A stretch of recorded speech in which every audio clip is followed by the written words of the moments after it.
For the longest time, climate activism and sustainable lifestyle changes have been more geared towards people who are white and more privileged, and as a result, Black, Asian and ethnic minority people have been left out of the discussion when it comes to climate change. Environmentalism needs to be intersectional, but what does that mean? Intersectionality was a term first coined by Kimberly Crenshaw with regards to the feminist movement. Like with the feminist movement, it is important that we recognise how climate change is something that affects every single one of us, especially how it affects different races and different genders, different classes and different social and cultural backgrounds differently to others. Because as well as being oppressed by the system, someone's cultural or socio-economic background can also determine how climate change and climate breakdown affects them.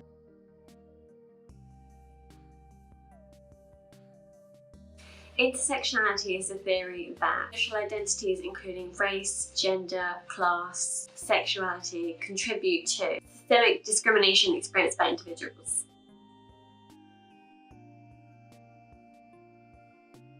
Therefore, environmentalism needs to be intersectional. The discussions around climate action need to include people from all different backgrounds, different classes, different religions, different social economic backgrounds. Everyone needs to be included in the discussion because environmentalism is a social issue. Because environmental issues and social issues don't exist separately from each other. More often than not, people from Black, Asian and ethnic minority backgrounds tend to be more negatively affected by the effects of climate change as well. For example, Indigenous cultures and habitats are all too often in the epicentre of a lot of natural disasters and places which are the most negatively affected by climate change, such as, for example, the Amazon rainforest. Additionally, the promotion of biofuels is problematic for this same reason. Biofuels is one of the latest promoted solutions in the environmental movement. Yet, the cultivation of biofuels can be incredibly harmful to the environment, especially as they are typically created from palm oil, which is more often than not unsustainably sourced from the Amazon rainforest. And the way that palm oil is unsustainably sourced means that it damages wildlife habitats, human habitats, indigenous culture habitats in the Amazon rainforest, and it harms and kills the wildlife and the people who live there. But more indirectly, discrimination against Black, Asian and minority ethnic people means that they're less likely to get the help that they need as well. So in the United States of America, the National Academy of Medicine states that racial and ethnic minorities receive lower quality healthcare even when insurance status, income, age and severity of the conditions are comparable. And as many environmental issues are also health issues, such as air pollution causing asthma and other respiratory issues. This means that they are more adversely affected by the effects of poor air quality. Furthermore, according to the MRC Centre for Environment and Health, air pollution levels have been found to be significantly worse in deprived and minority ethnic areas. And the problem doesn't just lie in the fact that they are more negatively affected by climate destruction.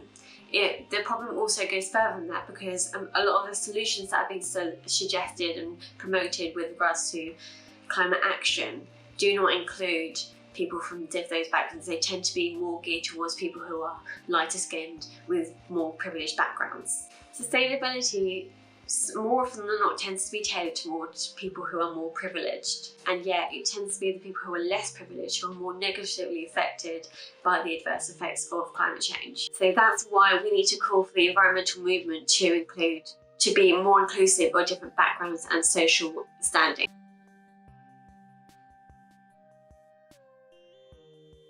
So what can we do? Well, the first step is to do our research. It's crucial that we do this research ourselves rather than looking to other people to educate us, because Black, Asian and minority ethnic individuals have been expected to provide us with this information and been laboured by us to provide us this information, which is emotionally draining and demanding on them, and it's labour intensive for them to be constantly telling people information when it's crucial for us to find that information ourselves, and that way we can have a better understanding of it.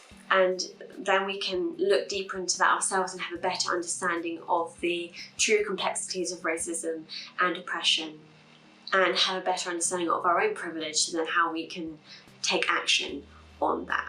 And when we understand our own privilege more, it then therefore means that we are not then subconsciously driving oppression through our own actions and our own lives.